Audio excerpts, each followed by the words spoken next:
Hi, folks. I'm Jamie Hiles. I'm Lydia Judy. And I'm Derek Lemaster. This is Scream Bloody Movies, the podcast where we review a horror movie each week, go over the horror news. And this is the first week that Derek has had a nickname in like 3 months. I was going to go with drywall, but no one would get it. No. Derek Drywall Lemaster. Yep, it definitely rolls off the tongue. It's got a ring. It has an alliteration at least. Well, yesterday we drywalled a good portion of the basement. And in doing so, we used a circular saw to cut a piece in half. And now, there's a coating of white dust over everything. Oh, yeah. Yep. That'll do it. That's annoying. That is. How are you guys doing this evening? Doing good. I just ate a big old bowl of chili. So full. Sounds pretty good. I always eat right before I get on. So I'm like, Slightly comatose? Yeah, a little bit. Sounds good. We got the baby's room set up, ready to go, all cleaned out, set up some bassinets and stuff. He's on the way, gang. He'll be here before we know it. It's getting real. It's getting real. I saw your maternity photos. They looked really good. Oh, great. Thank you. They look good. I agree. Josh did those. Yes. Our friend Josh Saltzman. Rock Shout Salt. out. Yep. Shout out to Josh. I'm sure he listens. Yeah, if you guys need a good photographer, Rock Salt Media Co. on Facebook or probably anywhere. Instagram. Yeah. I think he has also just the website. I think it's just that. But yeah, that was great. That was done a few weeks ago. We got those back. Sarah loved them. I liked them. I mean, I loved them too, but So, good times. Other than that, just sitting by the bar, putting up the vibes. I'm gonna hang by the bar. Put out the vibe. You're muted already, by the way. I did have something creepy happen. Something creepy. Yeah, so when the people who lived here before us, where we went to drywall yesterday, they had this wood paneling. It was real stupid. Anyway, we pulled that wood paneling off, dude, and there was a creepy baby doll that was underneath our stairs. No. Baby doll? Yeah, I've still got it. Go grab it. Okay, I'll be right back. We have to see it. That is exciting. That's why Clark has been asking about moving back to the old place. Yeah, no kidding. Possessed baby doll. Oh no. Ew. Yeah, that looks like it's a part of Sid's collection. Well, it's just chilling under our stairs in the dark creepiness. That It thing looks is like disturbing. a Who baby. Kind of. Reminds me of the baby head that's on the spider legs in Toy Story. Now listen, if she moves, you guys got to tell me, okay? Oh my god. Okay, you totally wait, what's kept her- that there? What's her name? Annabelle, of course. Yep. I call her Annie for short. Oh, little Annie. It's gotta be. Oh, that's creepy. That's a good part of your set design now, Derek. Perfect. My first prop, Love it. and it was organically found underneath my stairs, all covered in. I said That that's is why spooky. Clark keeps mentioning about the old house. It might be. Yeah. It might be. I also found a play gun under there. I don't know. Oh. People who lived here before us were weird. I thought you were gonna say I found a it was like a figure made of sticks. Yeah. I don't know what it means. Pentagram, skull, I don't know. Spooky. That's hilarious. How old do you think that thing is? It's got to be from the 80s. Yeah. Even older, because it's made of beans. The body has beans. Oh, the beads. Yeah. They don't make that anymore, huh? Yeah. Come here, Yeah, it Annie. definitely looks really old. Oh, it's a drawstring. Pull it. No.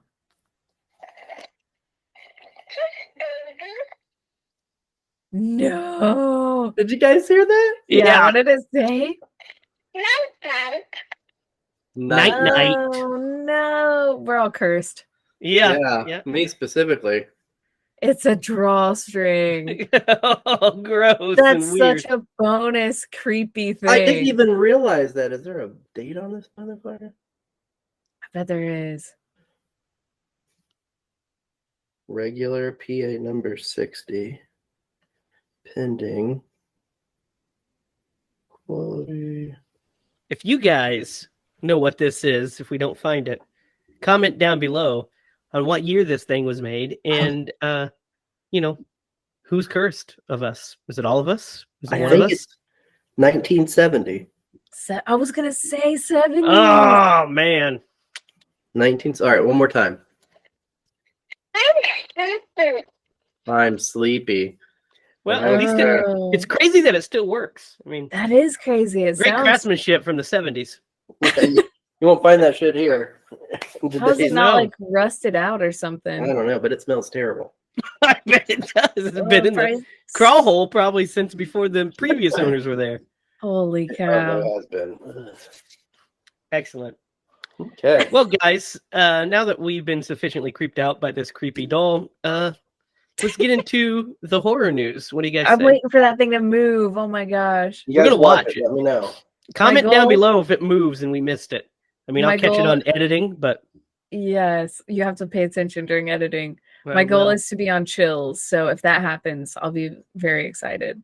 You guys probably don't know what Chills is, but All right, someone so- out there does. I But for do. real. It is my show where I sit by the bar and talk with celebrities. Welcome to Chills, where we chill out. Well, if that does happen, just know that this motherfucker's going in the trash faster than Usain Bolt. It'll Yep. come back. It'll come back every time. If better not, I'll wrap it in like, I don't know, something holy. I'll give it away if you get it. Only at your house. I'm gonna go next door to the neighbors and like gift it. Oh, I got you guys a housewarming gift. There you go. It's kind of like the ring. You just have to gift it to the next person. Yeah. Or It Follows. Yeah. Just minus the fun part of doing it. Yeah. All right, guys, let's get into the horror news. I have some actually pretty cool stuff here.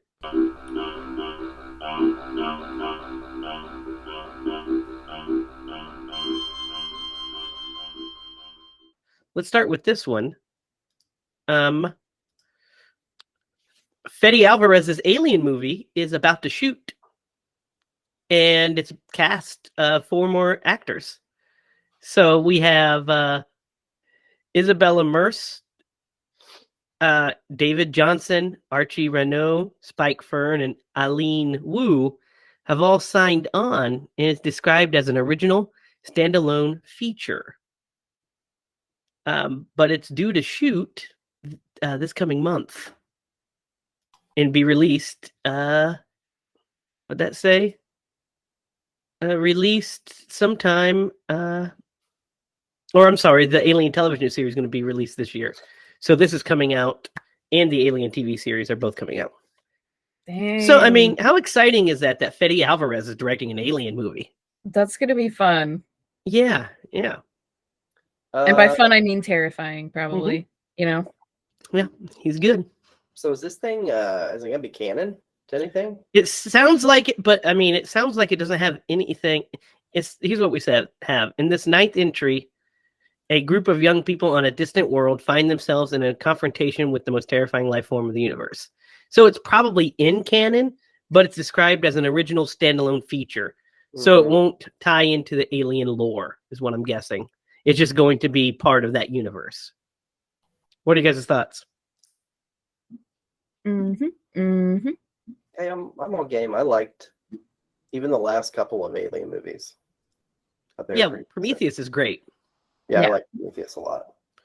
Yeah, we'll get to those eventually. I mean, we have to go through Aliens, Alien 3, Alien Resurrection. So, I mean, we have to go through a gamut of them before we get to it, but we will. We got some new Nosferatu news, guys. So we've been on this journey of Robert Edgar's Nosferatu for a while now. But Aaron Taylor Johnson has joined the cast. We don't know. that? Huh? That sounds like a familiar casting. Or maybe I'm thinking of Bond, like there was some rumors or Yeah, there's a rumor that he could be the next James Bond, which, by the way, guys, I'm not opposed to. I think he'd be a terrific James Bond. Who is it? Aaron Taylor Johnson. Who is that? Kick-Ass. Kick-Ass. The Quicksilver. From, Marvel. Godzilla. Yep. Okay. Bullet Train. So he is joining the cast. I don't know who he's joining the cast as yet. He's also going to be Kraven the Hunter, by the way. Well, he's going to be a busy dude. Yeah, especially if he does do Bond. That'd be great. So Bill Skarsgård, as we know, is playing Count Orlok. And we have, in the new reimagining, the pick is a gothic tale of obsession between a haunted young woman, played by Lily Rose Depp, in the 19th century Germany, in an ancient Transylvania vampire, Skarsgård, who stalks her. So I don't know who Aaron Taylor Johnson would play, because Nicholas Holt's also cast. So I don't know if he's going to be Hutter or if Aaron Taylor Johnson's going to be Hutter. We don't know, but this is shaping up to be pretty cool. Willem Dafoe's in it, of course, as well. You guys excited to see this? I am really excited to see It's Robert Edgers. Yeah. You know? I'm excited. Sounds interesting. Yeah. This next bit is actually a two-part piece of news. We have our Hellboy from Hellboy the Crooked Man now. Okay. Jack Kesey has been cast to play Hellboy, and I know you guys probably don't know who that is. So I'll share a picture. I'll show you a picture of him. How's that sound? Let's see him. If it doesn't look like Ron Perlman, I'm out. He does not. This is what he looks like. Okay. Very square-jawed fellow. Yeah. Yeah, he is. Got a long face. What has he been He's in? got a Ron Perlman look to him. He's been in The Strain in Deadpool 2. So I'll read some more about it here. But he he's also been on The Outpost, the TV series The Outpost. But the PR blurb about it is, Jack Kesey is a dynamic actor who has the ability to morph into his roles. His talent and stature are perfect for this younger Hellboy. So he's playing a younger Hellboy. Of course, it takes place in 1950s. Remember? I remember that. Yeah, that would be fun. Yeah, 1950s rural Appalachia, where they discover a small community haunted by witches. Crooked Man. Yep, and then also Adeline Rudolph and Jefferson White have also been cast in this thing. Their roles are unspecified, but this is coming along. Are you guys excited for this new Hellboy? I'm excited to see a with this trailer. cast. Yeah. Yeah, I'm excited for a trailer at least, so I can make a judgment. Yeah, it's probably going to be a ways away, but it's on. You know, it's on the move, so that's good. Okay, guys. I don't know how you guys are going to feel about this one, but Amazon is looking to revive Poltergeist. The Legacy. What do you guys think? TV show? It's like just that. saying it's reviving the Poltergeist series or Poltergeist franchise. It had a TV series. Do you guys remember the TV series they had back in the day? Yeah, Poltergeist Legacy. The Legacy. Yeah. It had nothing to do with Poltergeist. It was like kind of like a it was Monster of the Week liked it a thing. lot. Yeah, it's kind of like Friday the 13th, the series, which had nothing to do with Friday the 13th. I loved it. Yep. But yeah, what are you guys' thoughts of Amazon reviving Poltergeist? I mean, there's something you could do something there, right? Yeah, I was gonna say, it's like it's one of those that it's like it could go either really good or really bad. Yeah, I think the smart move would be to just build a franchise around a certain, like maybe the psychic character, and have them go to different. Each season will be a new family that's being haunted, and he has to solve, or she has to solve it, right? Mm-hmm. Because I think it's a mistake to try to remake the first film. They already tried that, and it didn't work out very well. Oh yeah. Yeah. No, I'm with you. I think that would be. Mhm. So you said season. Is this a movie or is this going to be a? No, I was Oh, saying you said that you would. don't know. Okay. Yeah, if I was doing it, I'd do probably a series that would take place. But it's it's Amazon, so they could probably potentially do a series and stream it on Amazon Prime. Hmm. So I don't know. The future's open for that. To be determined, right? Yep. Guys, this is pretty cool. We have some Trick or Treat Studios new Trick or Treat Studios figures of 3 different leather faces. Here they are. One leather face, Nice. second leather face. That's from the movie Leatherface. And then from the remake. Nice. Ew, that one's Scroll so back up. creepy. Scroll back up again. So we have original, part 2 Leatherface. Mm-hmm. Uh-huh. We have part 3 Leatherface. And remake Leatherface. I like remake Leatherface. That is. I don't know why I never really thought about him having a tie. Yeah, he always has a tie. He always has a tie, and I never thought about it.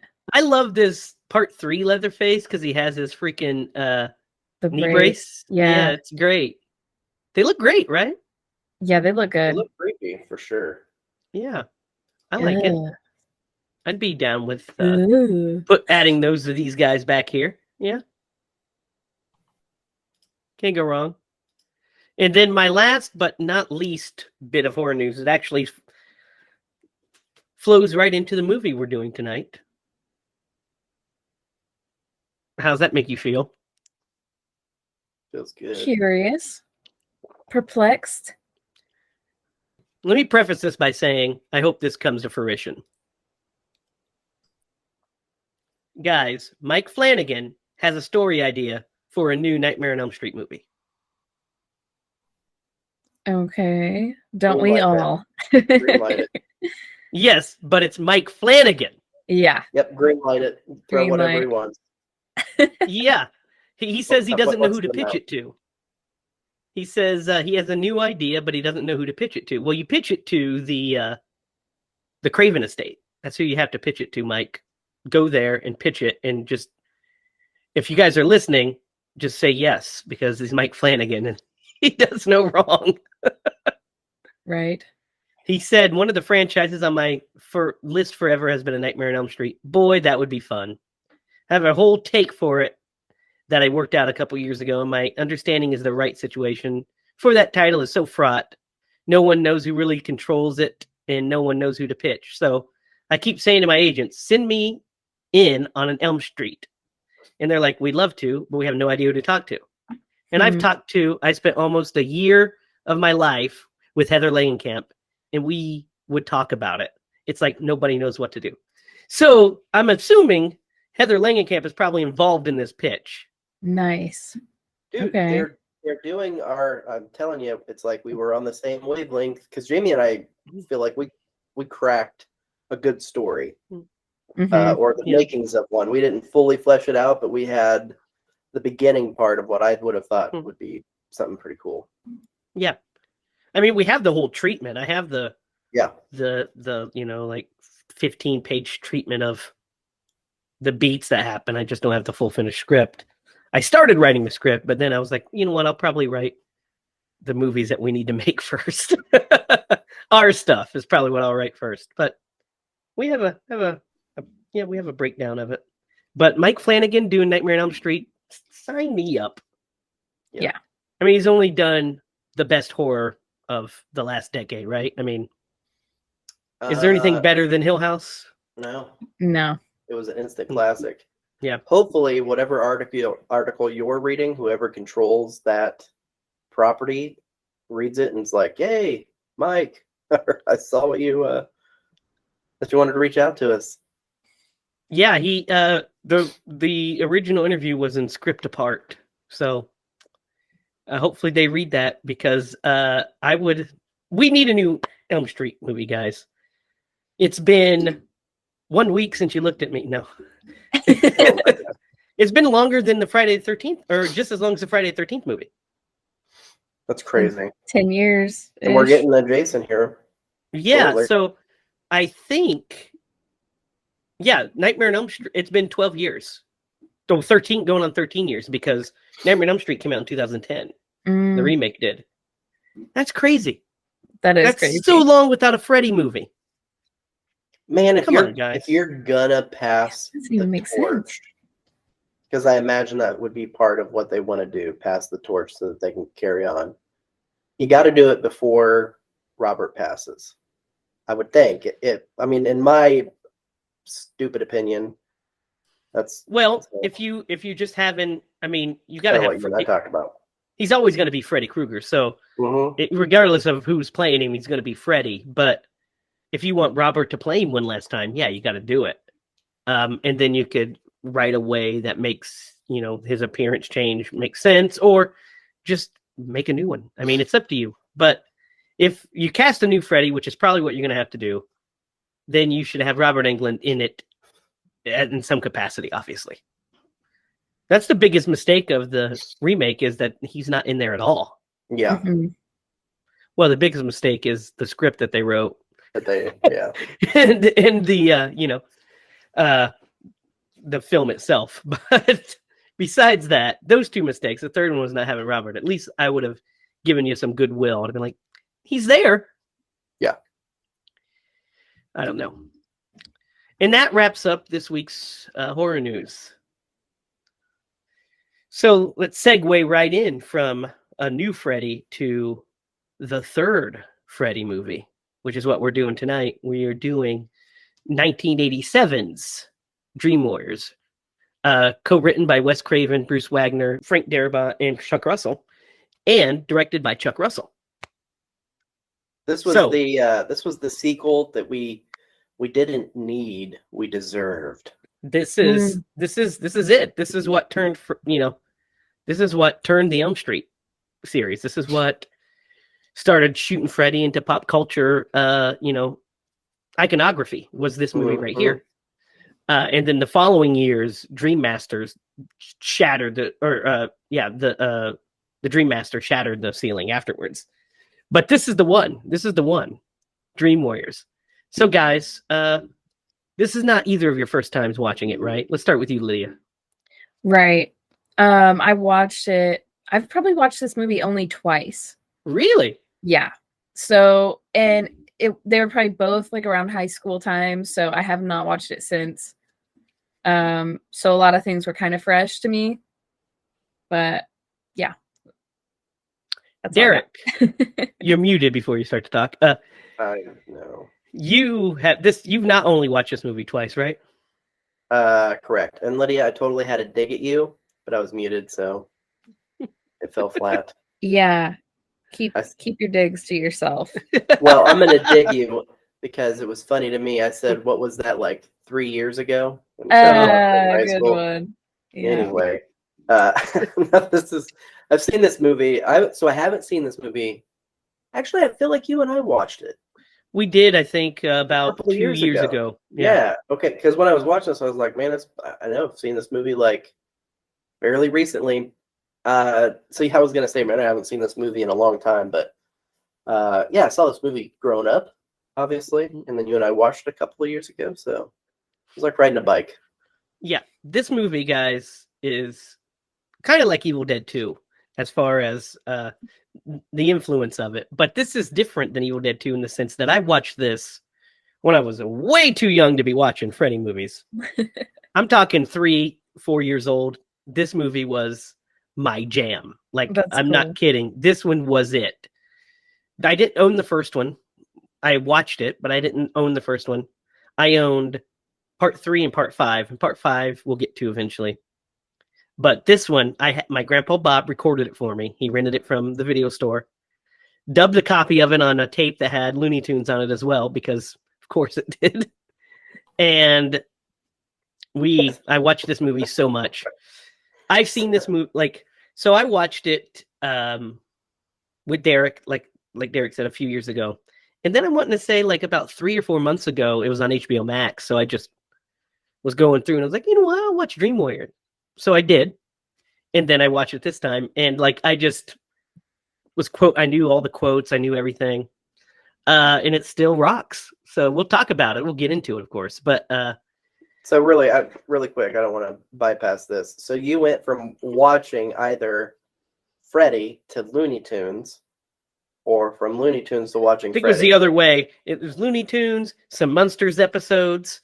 I think Abbott and Costello Meet Frankenstein, and no, actually on this tape it's Looney Tunes, Munsters, a home video for some reason, which is hilarious, from 1989. So that's great to watch. And then, Dream Warriors. Yeah, I watch this movie all the time, man. This was it. I mean, so I've lived with Dream Warriors a lot. That's why it's in my top. We'll talk about it. We'll get to it when we get to the ratings. Mature material in this movie. We'll talk about that too, and I've got some stories to tell about that as well. So let's get into it. Where do you guys want to start? At the beginning? Got to. Might as well. So this opening kicks a lot of ass. Does. I love it, and I have such nostalgia for it as well. But it's so cool. I like that music that's playing, the creepy music, and we just see her, building. We don't know what it is, but we see paper mache. We see popsicle sticks. It's so cool. And we're just kind of like, what's going on? It's creepy. And then all of a sudden, she kicks into Dawkins and into the fire. Into the fire! And we realize she's building a popsicle stick Elm Street house. Yes. So Lydia, you said you haven't seen this in a while. What do you think of this opening scene with that and then the mom? What do you think of this? It's really good. I really like it. I'm so envious of your nostalgia that you have for this movie, because I think that would be fantastic to have for this one. It's so fun. It is, yeah. Of course, my opening thought from my childhood was, well, as soon as I saw her, I was like, "That's kissing Kate Barlow right there." It is. I just love her though, but a very young Patricia Arquette. Yes. One of her very first movies. Yeah, she's so gorgeous. Yeah, she's so young. She is so young in this. Holy cow.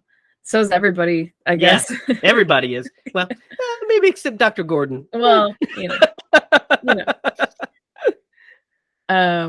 yeah, and then the mom comes in and you're like, oh. Dude, her mom. Man. Her mom is something, isn't she? Yeah. She is a piece. Straight out of the 80s, man. Straight out of the 80s. I love, hey, where do you keep your bourbon? I have a guest.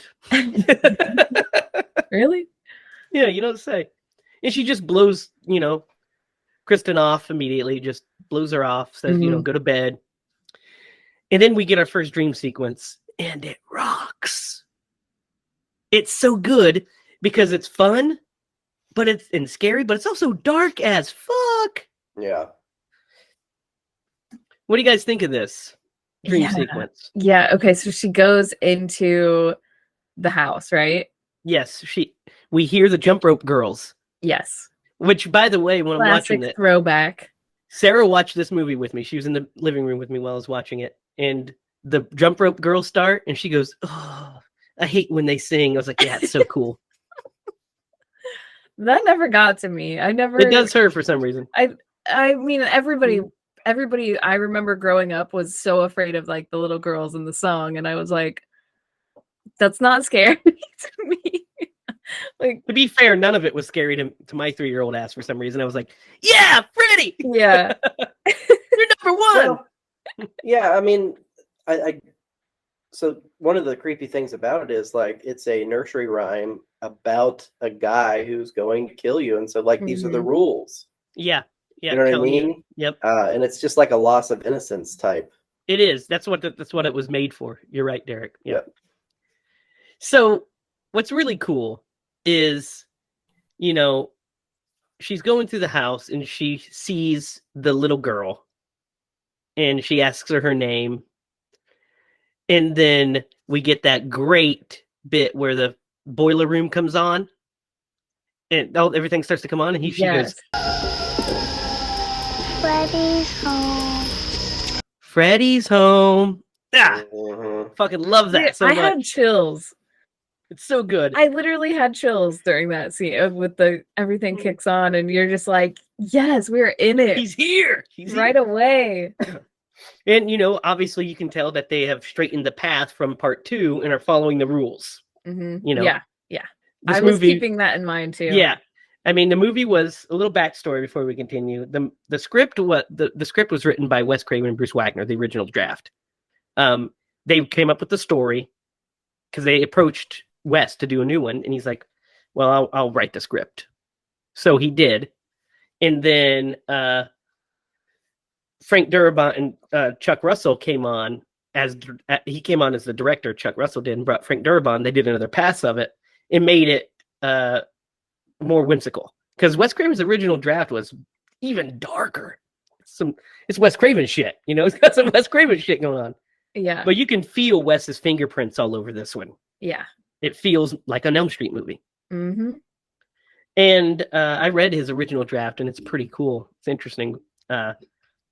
There's some similarities and some like drastic changes here and there.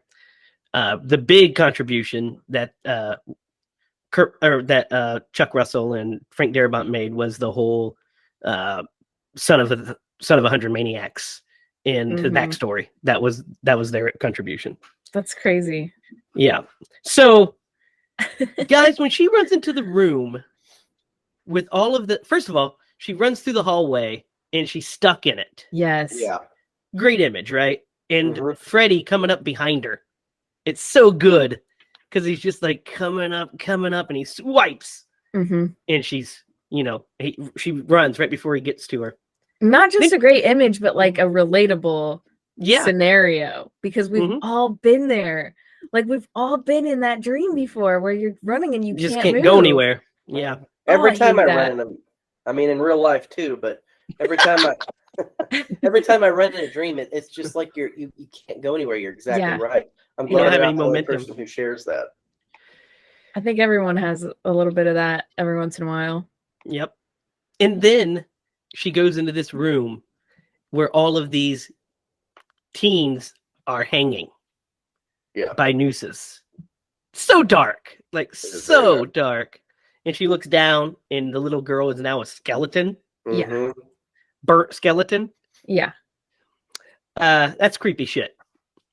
It was But good. luckily, she wakes up. Everything's fine. She goes into the bathroom.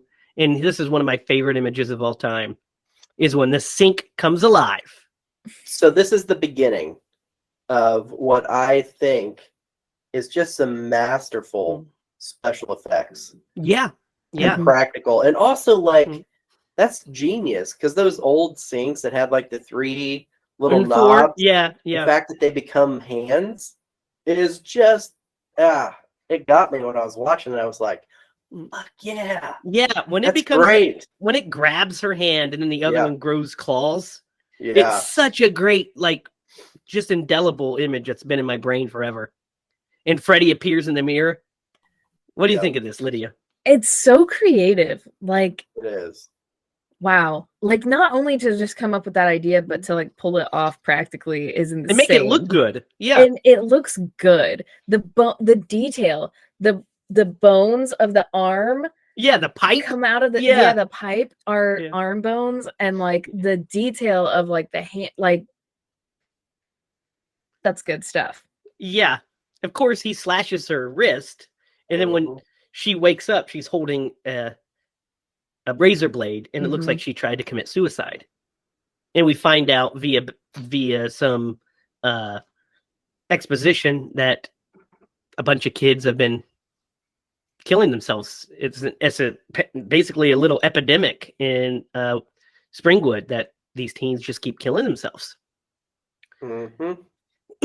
So then we jump over to Weston Hills, and we're introduced to who is pretty much our lead.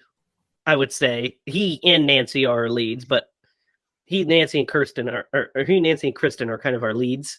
But we're introduced to Neil Gordon. What do you guys think of Dr. Gordon? I think he's all right. He comes around, but he's very clinical in his approach. And so, like, he's trying to find the medical solution to what is going on with these kids.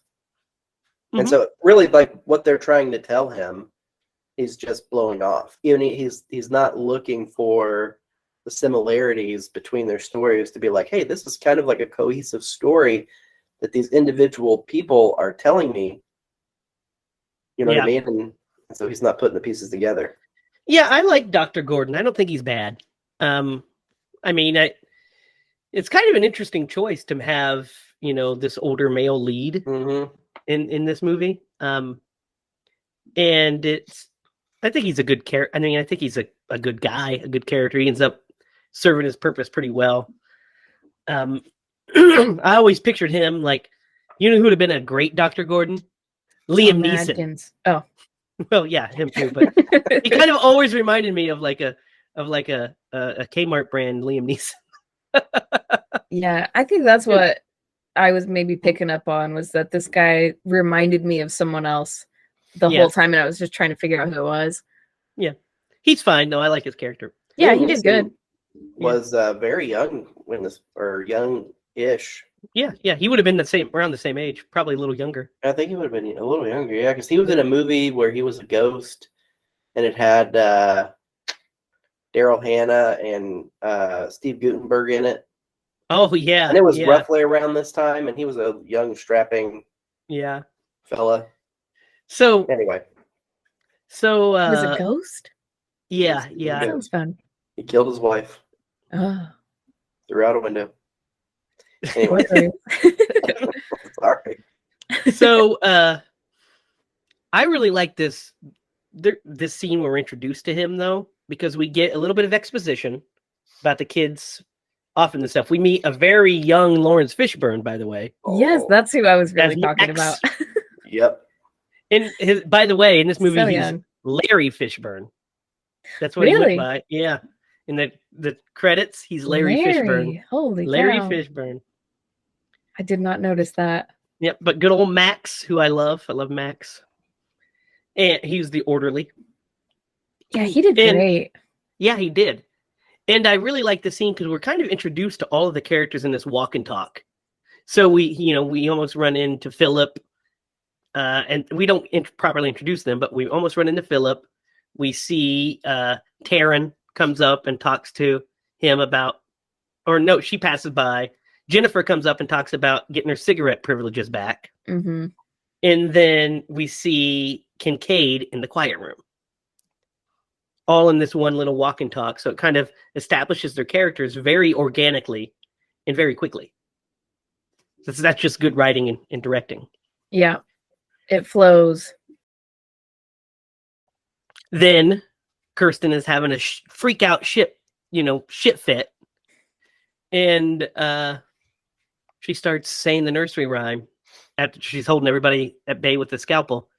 And then out of the blue walks in Heather Langenkamp's Nancy Thompson. Never sleep again.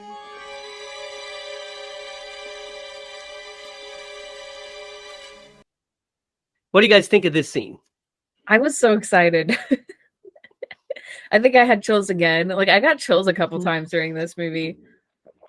It's great because it's really cool to bring Nancy back. Yeah.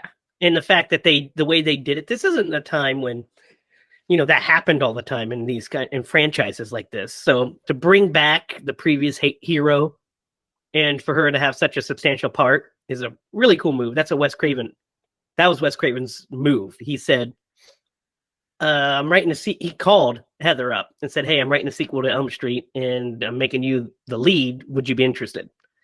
Yeah. Okay, good. Then I'm going to do it.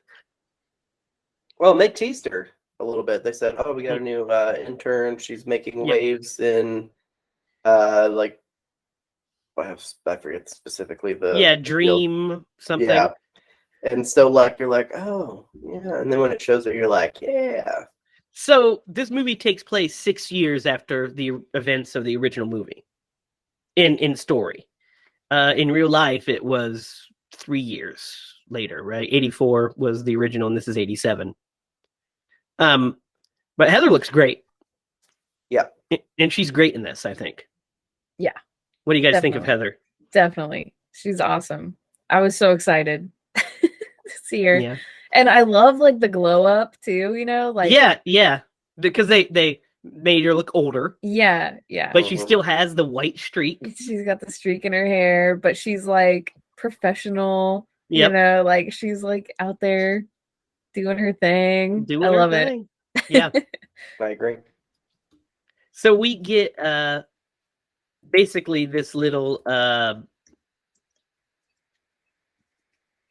we get a little bit of dialogue with her and Dr. Gordon, kind of setting up stuff. So we kind of set the seeds to the relationship. Nothing real interesting, nothing that we should spend a lot of time on the podcast talking about, but except for one point, which is she drops her purse at the end of the scene and she has a bottle of Hypnosil, which is this experimental sleep dream suppression drug. So basically she's been taking this so she doesn't have any nightmares. I mean, I get it. Yeah. No, I get it. If I could take a pill that would let me not have nightmares. Especially if Freddy was actually murdering people, then that would be, yeah. I mean, I don't even have Freddy murdering me in my dreams, and I would voluntarily take some of that. I don't know if I would, because I have a lot of ideas happen to me in my dreams. I come up with good ideas. But last night I had a weird one where I just had a leak in my roof that wouldn't stop. Oh. I think that's just one of those anxiety dreams, right? Uh-huh. Because I couldn't get up on it was raining, it wouldn't quit raining, so I couldn't get up on the roof to patch it, and it started dripping water from the roof through the floor to the second floor, trying to fix it. Yeah. Filling it up with buckets. Yeah, it was an anxiety dream. Yeah. Probably, for me it's a tornado season, and I have really terrible tornado dreams that get exhausting after a while. Yeah. I have dreams that I lasso twisters and ride them like Pecos Bill. Oh my gosh. I wish that was my dream. I'll try to just make Next that time happen. you see a tornado in your dream, pull out a lasso and ride it. Was that Patrick Swayze? Yeah, Tall Tale. Tall Tale. Yeah, Tall Tale. Great movie. Yeah, yep. Man, I haven't seen that movie It's a good one. Since the early 90s. I know, me neither. But back to this one. What do you guys think of the scene where Aunt Nancy's introduced to all of the kids? At the group? No, before group, when Before she's group. individually meets them. Like she goes and meets she meets Philip and Kincaid. Yes, I actually like that scene a lot. I don't know why, but it seems so natural. She seems natural. Yes. Like they kind of seem like they are acting and like telling lines, but like she was killing it. Yeah. I think Philip is really good. The kid that's playing Philip, because what's really cool, let's just talk about these characters real fast. So we have they Philip. all have like little things about They them. do. Yeah. So we have Philip, who makes puppets, marionette puppets out of clay. Yes. And he attempted suicide, of course, and that's why they're all there, because they had all had attempted suicide at one point. So that's him. Kincaid's always in trouble because he always, he's a hothead, and he always gets thrown into the quiet room. Then we have Taryn, who was a former junkie. She has track marks on her arm and stuff. She had a rough upbringing, rough life. We have Jennifer, who wants to be an actress and burns herself with cigarettes to stay awake. And then we have Will, who tried to kill himself by jumping off of something high, broke his legs. Now he's paralyzed from the waist down. And he is a big fan of Dungeons and Dragons. Then we have Joey, who is mute.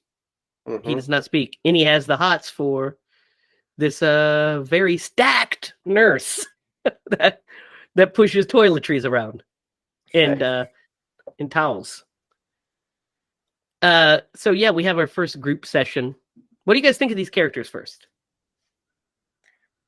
They're pretty good. They're pretty good.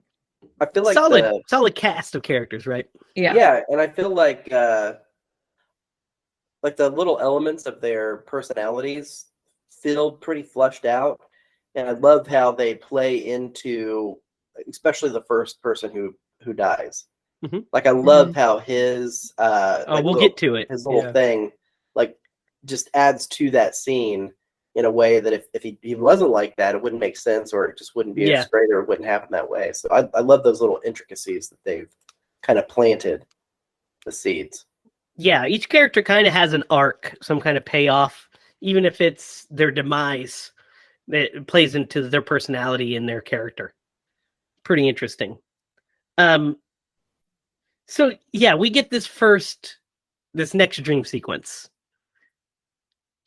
which is awesome. So Kristen falls asleep and she sees a tricycle right into her room, trailing blood, and then it just melts. Mm-hmm. I love this, first of all. Yep. The practical effects. It's How so did they cool. even do that? I don't even know how they did that. That's a good one. Yeah, That's a good it just one. looks so great, and the sound effects of it crunching. Mhm. I have like such a nostalgia for it as well, but I'm just like, oh, that's cool. That's Man, like the original like Jigsaw kind of like tricycle moment. Yeah. Yeah. And then she goes out into the hall to check, and the door shuts, and she's back inside Freddy's house. Mhm. Yeah, that was a cool cut. Yeah, it's a really cool cut. And Lydia, I need your opinion on this pig on the table. Oh, it's so gross. Oh, it's so gross. The way it moved and the noise it made, and like the flies, the flesh. Yeah. Just the rotten flesh on the it was so gross. Yeah, the rotten flesh, and then the sound of the buzzing flies just adds to it. It was nasty. And then it just truly nasty. Truly disgusting. This has one of my and it's for like 2 seconds. Yeah. And it's like, like yeah, it's I don't like that at all. Keep that away. Good shock. I loved it. I loved the pig. Then you get one of my favorite set pieces of all time in any horror movie, which is the Freddy snake. Guys, yes, dude. This is great. Amazing, right? Yeah. It looks like $1 billion. Yeah. I was like at this scene, I was like already like adding things up in my head. Like, okay, this is like the beginning of the movie, and we've already spent so much money on practical effects. Like, holy shit. Dude. And like not just the snake, but like that entire room was rigged. The walls breaking, all of it just is so amazing. And when the snake just comes out from the ground and is eating her, how much did this movie cost? They must have cost an arm and a leg. No, I bet you it. Nope, $4.3 to $4.6 million. How? Well, stretched it in. That's in what, 1986? 87? Yeah, 87. But so that would mean even for that. Yeah. There's so much in this movie. Holy cow. Well, and this just to kind of continue with that, because that snake is just it's next level. Yeah. So this is where we get her superpower, which is a legit superpower. Yeah. Compared to everybody else, where those are more or less just like character traits. But she's able to pull people into her dream. And man, you said Wes Craven wrote this, right? Well, there was 4 writers: Wes Craven, Bruce Wagner, and then there was a pass done by Chuck Russell and Frank Darabont. Yeah. Man, I don't know. So whoever decided that was the route they were going to take, like it's so organic with the origin of Freddy and like what he does in these movies. I think Kristen pulling people into the dreams was an original Craven idea from like the original draft. And it's brilliant. It's a great that she could control her, like other people, like bring them into her dream. Everybody having their own dream power was in the original draft. I mean, that's all in the original draft. I mean, that was the conceit of the Dream Warriors. By the way, in today's money, that budget is still only $12 million. Okay, well, Like, it's peanuts. These movies were made for peanuts. It's And crazy. the movie grossed $48 million or $45 million in 1986 money. So it's 10 times its budget. Yeah. Wow. Yeah, the Freddy snake looks amazing. And then when Nancy comes in, when she's sucked into the dream by Kirsten and she stabs it with the mirror shard in the eye, Yes. Mhm. and then it spits her out and he looks at her, it looks so good. Yeah. And he says, So good. Oh my god. because he recognizes her. Yeah. We do that His great one push eye. in on her, and she goes, "Oh my god!" You know, it's so good. It's is so really good. good. Yeah, I had chills there too. I just kept getting chills all through the movie. Yeah, it's a I great. really like how like he like spits her out and she like hits the ground. You're just like, this is all just real. Like this is all really happening. It's not They like built some... a giant rig for Yes. Patricia Arquette to lay in. Yes. And it's Mhm. like nowadays that would just be like a CG like green screen 100%. Yeah. situation, and you would be able to tell, like you can feel that this is real, Yeah, and you can feel that's its what weight. makes it so Yeah. freaky. Yeah. So Mike Flanagan, you gotta remember that. True. The great thing with computer effects now, I think, is that you could totally do practical effects, but with a movie like Enhance them. Nightmare, you can enhance everything and you can take it to wherever you want it to go because there is no borders on dreams. So that's a great. I think it'll benefit from that if you But keep the if you say scares that, practical. Yeah. if you say that though, then we're gonna be in the multiverse and Freddy, like or not the multiverse, but like the mini. What is it? Multiple Freddys. I'm down. I mean, like Freddy the Verse 1. quantum. We'll be in the quantum realm. No, let's hope not. Please don't take all So we'll have movies to one the from Elm quantum realm. Street, one from Maple Street. So of course Nancy's freaked out when she comes in with because she goes and visits Kirsten's mom in a scene earlier and takes the model, and Kirsten's mom is still just the worst. Miss Parker sucks. Mm. Yeah, I mean that's like in all these movies. That's the point of them. Yeah, the parents don't listen. The parents aren't Yep. there. They're not there. So yeah. That snake. We have though. that scene. That's just the most dope scene, right? It's so good. So basically at this point, we have a couple more group sessions where they're kind of like, we have the one where she's like, dreams are what they are, which is just a manifestation of your guilt. Dr. Sims. What do you guys think of Dr. Sims? I don't hate her. Honestly, that is what dreams probably are mostly. You know what I mean? Like We don't really know what they are. Yeah. well, it seems like, some dreams are like stuff that's on your conscience at the time. Like, if you pay attention to your dreams, they might tell you something.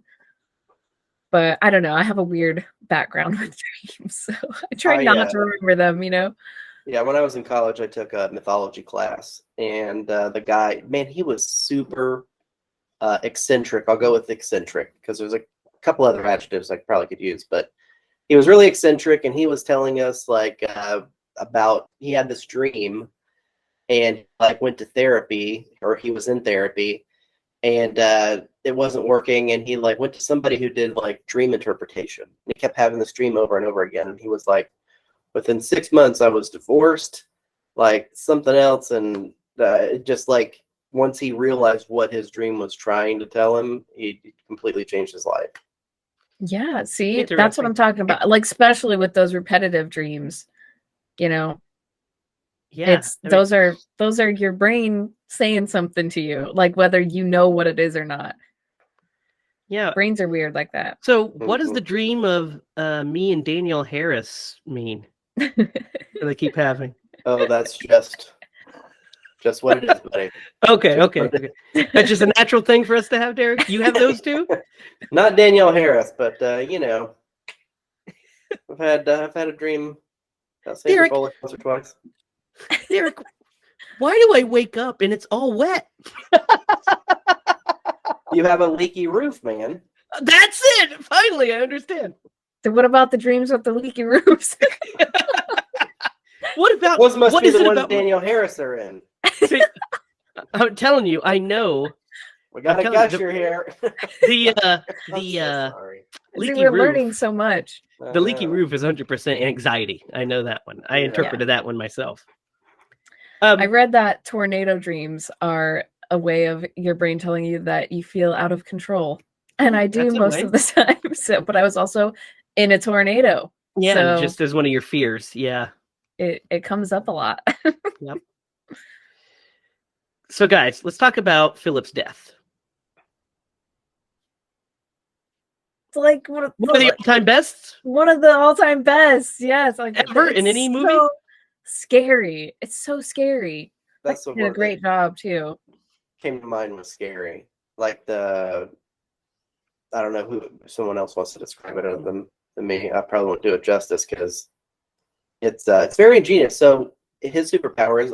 Did we already talk about this? He makes figures and they won't let him have any wood, so he's like making them out of whatever he can Yeah, find. that's his paper and personality tape. trait. Yeah, yeah. Yeah, and man, Freddy like literally manifests himself first in the form of one of his Dude, when he's one of the, I love him puppets. as Whenever the his, like, marionette face. and that maquette. Isn't that so cool? Dude, that's one of my favorite. They should sell that doll. That would It's so freak the- cool.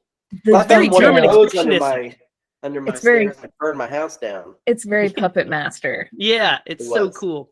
And then he grows. Yeah. Yeah. Dude, the detail in that sculpt.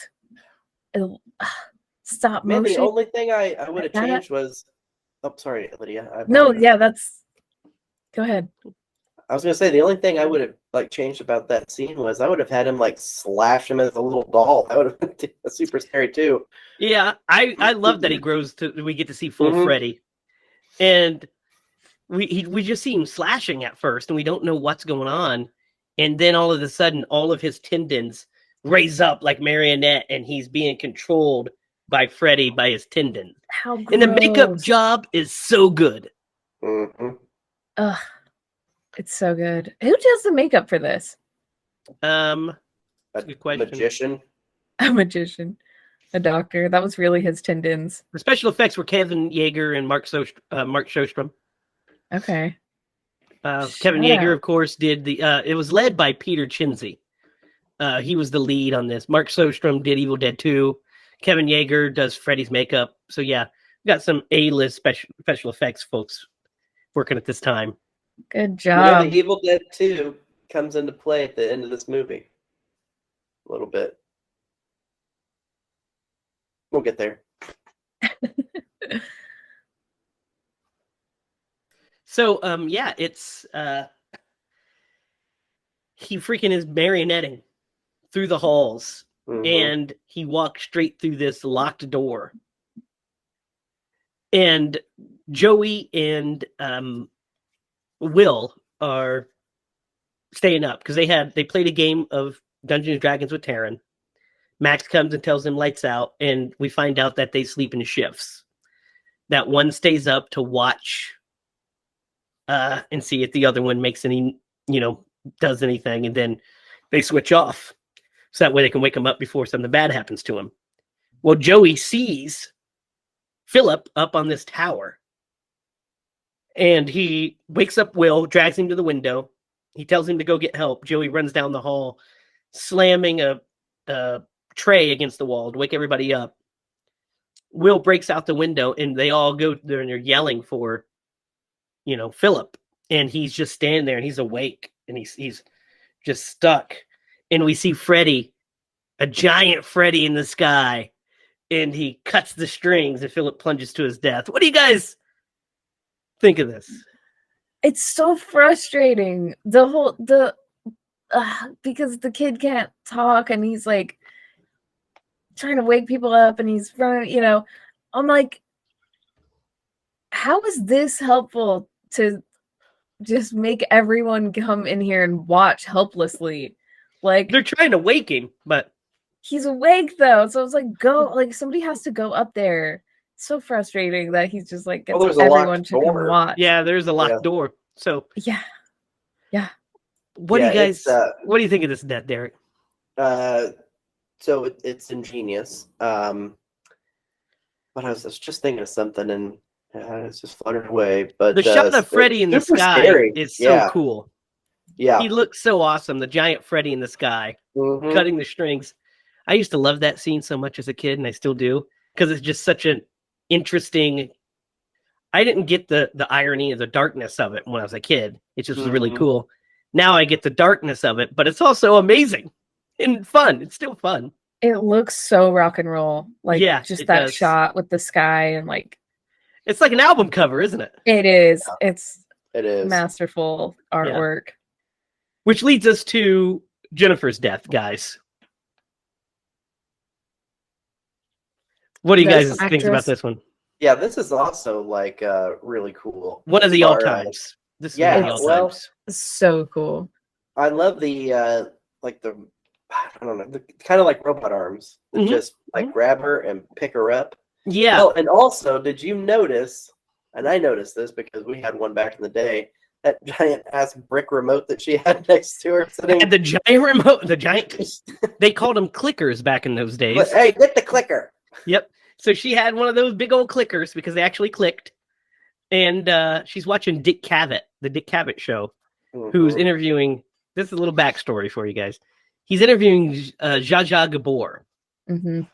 because when they approached Dick Cavett to be in this, they said, "Who would you want to be your guest? Who's a guest that you would never have on your show?" He's like, "Well, I've never had Zsa Zsa Gabor on my show because I think she is one of the worst, one of the most talentless actors of all time, or whatever. I just don't Oh know my how she's gosh. famous." And so she got Zsa Zsa Gabor so he could kill her. Gosh, what a name. I wonder Mhm. if people like know who that is still, you know? I don't know. Like, is that just like a Comment if you know Zsa Zsa Gabor and or Dick Cavett these days. yeah, I feel like we only have like old people listening to us that probably definitely all know who that is, but But Hey, at the end of this, I'll tell you a Paul Newman story. It's not my story, but I'll Okay. tell it to you. But yeah, so she goes up to the TV because it turns off, and robot arms come out, like you said, Derek, and grab her, and Freddy's head oozes through the TV. Such a cool effect. And he's got little rabbit ears on the top of his head. And he says, You're big breaking TV. Welcome to prime time, bitch. "Welcome to prime time, bitch." prime time, Oh bitch. my God. One Yes, of my all-time favorite lines. Such a great line. that is So- a classic. Is that was he was not this witty in the first one, right? A little bit. He has a little. couple of lines. He does say, like, "I'm your boyfriend now, Nancy," and he's pretending to be her, and he's like, "Freddy." He has some of Yeah. those lines, but the one-liners start to build Stack more up in this one. in this one. Yeah. Yeah, because this was kind of like the transition, and I don't want to get too far off track, but like Yeah. it felt like he was transitioning because this was actually really scary. Like there were Yeah. some parts in this. He's transitioning to the Freddy that is going to be a pop culture icon. Yeah. You got it, yeah, where he's got those amazing one-liners. Like there's one that he says to the kid in the wheelchair. Mhm. We'll We'll get to that. It's one of my favorites too. But yeah, So yeah, he says, the "Welcome to primetime, bitch," and slams her head. mhm. You guys love this as much as I do? It's Yep. so good. And the reveal of it, when Max walks in the room, Oh, and she's just hanging there. she's just hanging there. I'm like, oh my gosh, like that would be so upsetting. Yeah, and then you would have to be like, how did she do that? How did she do How is this even possible? That's not Yeah. suicide. Yeah. She could have lifted herself and slammed her head in that TV. No way. kidding. Yep. That was my No exact way. thought. Like if I walked in on that, because he was Lawrence. What would he go by in this? Max. Larry. Mac? No, like Larry, his real name. Yeah, Yeah. Larry. But to walk in on that after you're like, oh, I never saw you. Yeah. Yeah, he's Really got to be walked feeling around a and you're like, tremendous amount of "Oh, guilt. no." Yeah. Yeah. That happened. He probably feels a tremendous amount of guilt. Like, Hmm. I should have made her go to bed. Yeah. Love it. So, Nancy decides to tell Neil, hey, this is what's going on. We're going to have our own group. And she decides to tell everyone, because she tries to get him to subscribe Hypnocell. And he's like, no, I'm not going to do it. It's experimental drug. You shouldn't be taking it. Nobody should. So the next day at group, Nancy decides to tell the kids the truth of who's chasing them. And she says, because she's like, don't pretend like you know what we're going through. And she's like, wears a red hat, burnt, scarred face, razor glove on his right hand. And they're like, oh my God, who is he? His name is Freddy Krueger. And she tells the backstory, and it's such a good retelling of the backstory. Yep, don't mess with the OG, man. No. And then we get this hypnosis scene. Did you guys almost fall asleep during the hypnosis scene? This is like the second hypnosis scene we've had in a while. I was like really zoned in on that little thing that was. I love that swinging. light, the pendulum light. It's so cool. Mm-hmm. And so she's like, we're all gonna let's have Kristen pull us all into our dream, or into her dream, because she can do that, and we all have dream powers. So they start to doze off. They all wake up. They're like, nothing's happening.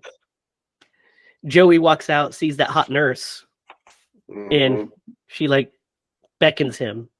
So he does what all of us would have done, Derek, and follows her. No way, man. No way. I knew it was coming. No way. Yeah, you would. All right, fine. I might. There's a chance. So you're telling me there's a chance? 1 in 1,000? More like 1 in a million. So Joey slinks off, and we'll get back to Joey in a minute. But first, we realize that we are in the dream. What I love the effect of the balls. Yeah. Yeah. Floating. And he hits it, and they all start floating off. I laughed out loud when those things floated away. Yeah. Talking about CG. Yeah. I mean, that's the one effects of the time. Yeah, you got it. Yeah, that's one of the rare times where like the effects were not like on par. That's because it was CG. Yeah, but it's a great idea that It is. that he hits them and the balls float. It's cool. And so they're like, oh, we're in the dream. So they start testing out their powers. You know, we see Will stands up, and he's like, in my dreams, my legs are strong. And in my dreams, I'm the wizard master. And he grabs one of the balls and turns it into a butterfly. Mm-hmm. I like how he gets two things. Like, Yeah.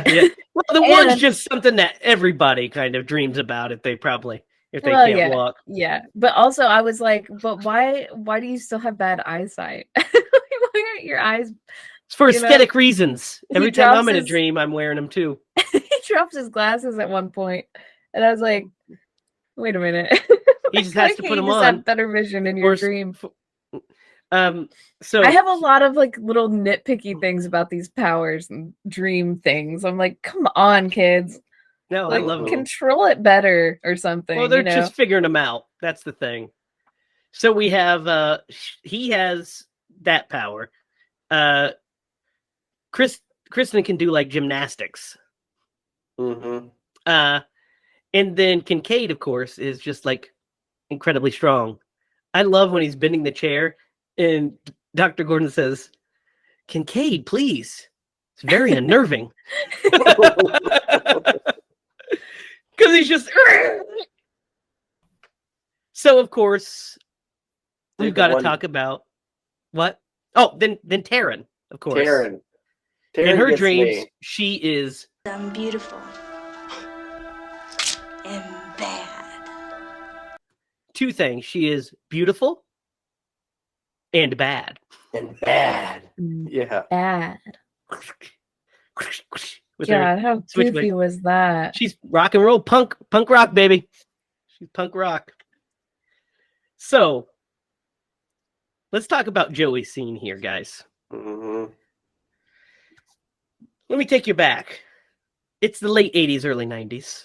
Young Jamie is watching this movie like he does. And then my dad would always cover my eyes during a certain scene. You know, I wasn't allowed to watch certain scenes. Well, then one time, young Jamie watched it without dad. And this scene happened. And I remember this was where I realized that I was into girls. You're heterosexual. Like, I mean, I didn't know that's what it was, but I remember just being like, I quite like this. I quite like this. This woman was like one of the women of my dreams for the longest time. When she strips to her skivvies, as they say. But besides that, this is a cool scene, a creepy ass scene, because he uses Joey's lust in his fantasy against him. And says one of my favorite lines, "What's the matter, Joey? Tongue-tied?" After he spits the tongues, ties him to the bed with his tongues. It's a good one. And he's hanging over this hell, essentially. What do you guys think of this scene? Yeah. It's good, man. It ruined French kissing for me for a long time. But no, it's very creative and kind of disturbing. Yep.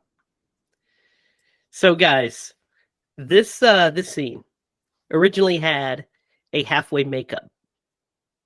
We originally going to see the woman transform from herself to Freddy, besides just doing a camera wipe from him to Freddy standing there now. We had a makeup where it was Freddy's head on a chick with boobs. And they just thought it was too disturbing that they just were like, we can't do it. It's just too disturbing. I don't like it. Well, she did a good job because her face really did look creepy. When she's like doing the tongue thing? Yeah. She looked I always thought that, yeah. freaky from the side profile of her face, like her eyes were they glowing or something. Just right, yeah. Yeah. And she's like making like the way she's like twisting her head back and forth. Mm-hmm. Yeah. And when the tongue comes out, it's so gross. Yeah. It's so good. And then she just starts throwing them. Yeah. Yeah. Yeah. Bah, bah. He gets him on his like nice Nikes that he's wearing. And he, he's just stuck there. And then the room starts caving in on him. Like lights turn red in the room and it starts pushing in. Kincaid's trying to push the wall apart and it's burning his hands. And they see the door opening and it's Dr. Sims. She walks in, everybody's asleep. And Joey's laying on the ground like unconscious. Yeah. And she says, "Code blue." Yep. And we find out Joey's in a coma. Mm-hmm. Mm-hmm. Which is no bueno. Mm-hmm. And before this, Dr. Gordon had decided to prescribe him to the Hypnocil. He had said, I'm going to do it until we get some answers after Philip's death, essentially. Because I don't like what's going on. We're going to, do this. So then once Joey's in the coma, the doctor's like, you're both fired, essentially. Fires them both on the spot. And Dr. Gordon, as he's packing up his stuff, he sees the nun who he's been seeing up in the tower. So he's been seeing this nun. He saw it at Philip's funeral. He saw her at Philip's funeral first. And then he's been seeing her multiple places. And so he goes up to the tower and he has a conversation with her. And she tells basically kind of the backstory to Freddy, which is that Freddy was born. He's the son of 100 maniacs. Yeah, a nurse got locked in the asylum over a holiday weekend, and 100 inmates just Sexually assaulted her. Yeah. Yep. Could you imagine? No, that's terrifying. So Yeah, what do that- you think of that? Like I mean, it's not quite how that works. You know, it's Oh, like for sure. one No, it person wouldn't. was Well, the dad. yeah. I It mean, would be that's like, one would win out. right. yeah, And it they're would have not to be an saying that interim. she's literally the son of 100 maniacs, but Mhm, he's born as the son of 100 maniacs because they don't know who it is. mhm. And it was because of incident. So he's the son of 100 maniacs. I mean, for the general knowledge of genetics back then, the person who goes and watches it, they're probably like, "Oh my gosh!" They probably did think it was like, just a mesh pool of sperm that got together and impregnated an egg. But anyway, but they must have been going crazy.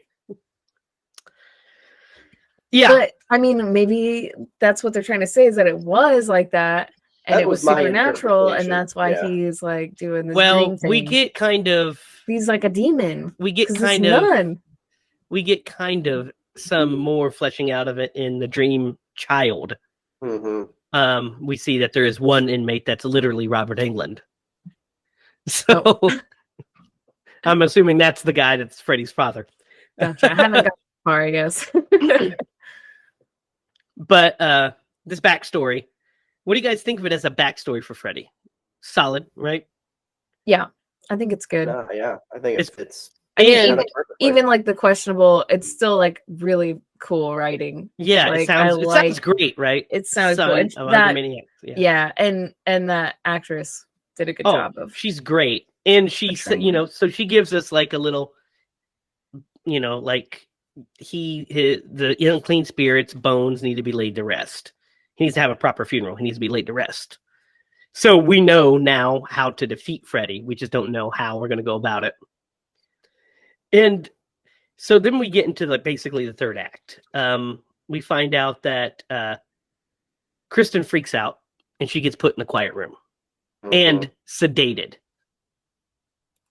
So the kids call Dr. Gordon, but before they do, Nancy and Dr. Gordon decide to pay a little visit to one of my all-time favorites, John Saxon, as Detective Thompson. What do you guys think of John Saxon in this as Detective Thompson? I did not expect to see him in this. A great surprise, right? Yeah, What do you think of And- him, Derek? the way he was acting too. Yeah.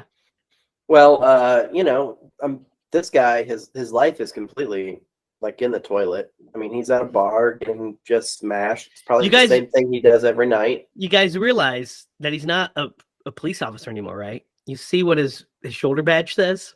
What did it say? Security. Oh, He lost I his did job not- as a police officer. He's a security guard. Wow, I did not Oh, notice yeah, that. I did not notice that either. Yeah. But I mean, his wife has died. I mean, in the first one, I think they were split up anyway. Yeah.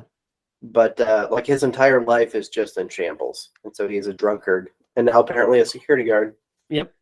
I did miss that. Yep.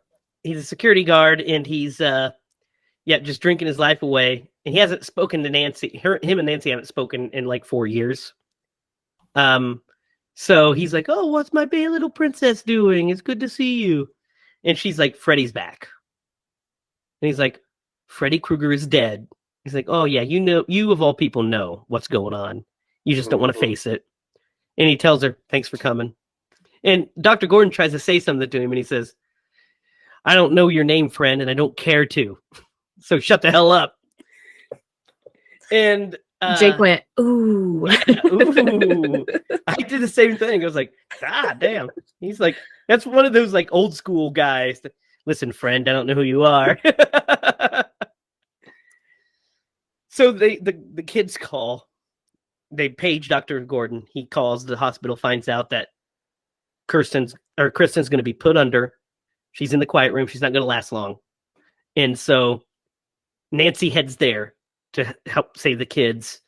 And Dr. Gordon says, "I'm going to take care of this." So he goes up and he's like, "Hi, I'm Dr. Neil Gordon.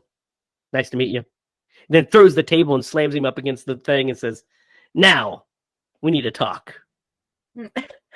He was so polite. He's like, "It's a pleasure to meet you." Yeah, And he's yeah. like, Slam! Slam! Flips the switch. Bam! I was hoping you would do something like that. Yeah, it was actually pretty fun. I like that. What do you think, Derek? Yeah, it's asserting a, like not a dominance or just like he's asserting himself as someone who you need to take me seriously. This is a Yeah. serious matter. You're not just going to blow us off. You're going to help. Yeah, because this is life and death. He says, "I know you don't give a damn what happens to Nancy, but I do." Mhm. And he's like, "Oh," and he just has to listen because he's like, "Fuck." So now we're in the end game here, as they say, and we get this third act, and it's third act rules, guys. Mm-hmm. So we have parallel stories going on here. We have Dr. Gordon and Thompson finding Freddy's bones and laying it to rest. Dr. Gordon has to go to a church and steal holy water and a cross. And I love how he gives him his driver's license as collateral. I'll be back. And then Nancy has the last group session with the kids. Said it's going to be dangerous, but she can pull us in. We just have to fall asleep. So they do it again, and they all wake up in the padded room with her. And they're like, "Yeah, we're ready to take on Freddy. We're ready to take on the world." And then Freddy starts slashing up that room, and we get this beautiful feathers everywhere, which leads us into each person's personal dream. Mm-hmm.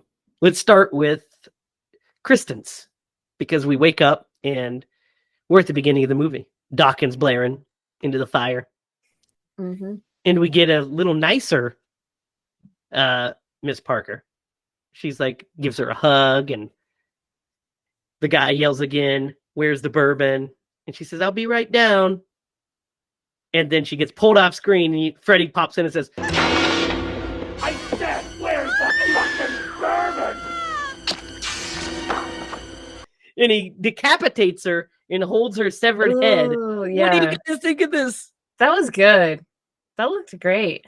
It Yeah. did look. The only downside is they did it off screen, so you didn't get to actually see the decapitation. But hey, you know what? We've seen so many great things. Like, Yeah, we Let see that slide. we see the decapitated head still talking, which is Yeah. brilliant. I didn't even notice that it was off screen. Like, I think like my imagination filled in what was supposed Yeah. to be there, Yeah. because it just happened so suddenly. Like the way they shot it, it was perfect.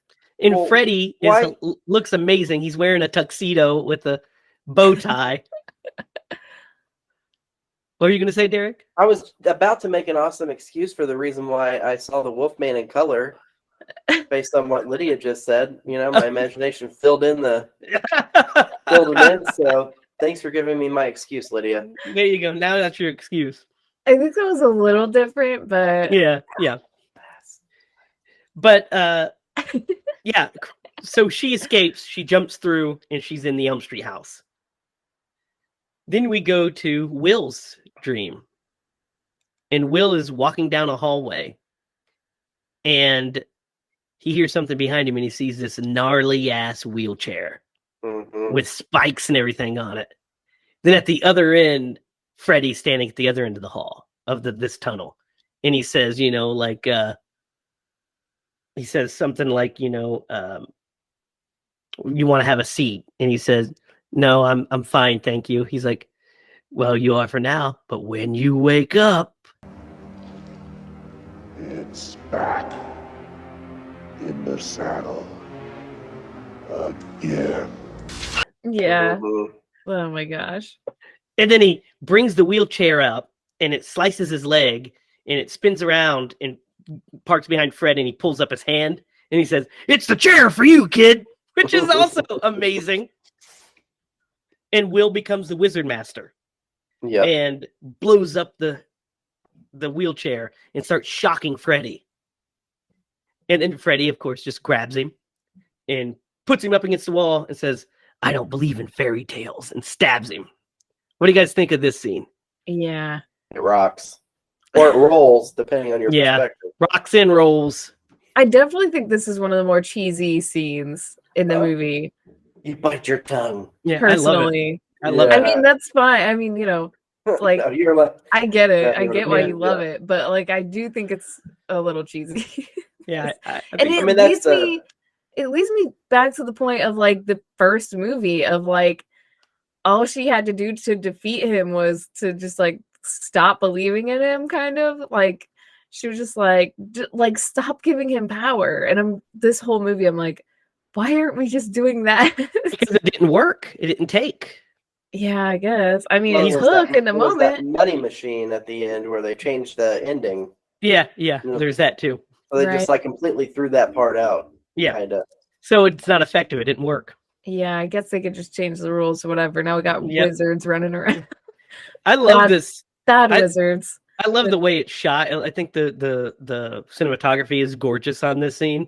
The way it's darkly lit and blue. There's a lot of blue, and then Freddie has some of the all-time best one-liners in it. I really it's the chair for you kid is very underrated. It's a great line. It's a good one. Yeah, and Lydia, I totally understand. There is a cheesy factor to all the one-liners, but like that's what makes them so fantastic. I think it's not the one-liners, it's the wizardry that's Oh, confusing the to me. You know what I wizardry. mean? Yeah, you know. Like they put That's so part of the much. fantasy. Yeah, Part of the I know, fantasy. and that's what I want. I want it to be more, and I want it to be better in that way of like he was a wizard. There's so much power behind that, and then yeah, like I know. he just kind it's of immediately gets killed. underwhelming. I see it. Yeah. So is it just underwhelming that specific scene because It's you under- felt like Yeah, of all the other characters, like he should be the one most girl has powerful. knives, he should. We also remember this budget was $4.5 million. They I could mean, only that do is so much. also fair. Yeah. And they made And it the greatest he's snake. not, and he's only learned that he could be a wizard and actually control his power one day before. So it's not like he could hone this to defeat Freddy. Right. All of their powers are basically worthless against Freddy because they're not together. But The only way they can defeat him, and Nancy stresses this so often, is to be together. That's why he Together. separates them. he separates 'cause- them. Separate, they're nothing. They're just Mhm. easily picked off. Also, this guy kind of likens to a character from 4 or 5, the comic book character, Oh, right. Yeah. We'll get to him. Yeah. eventually.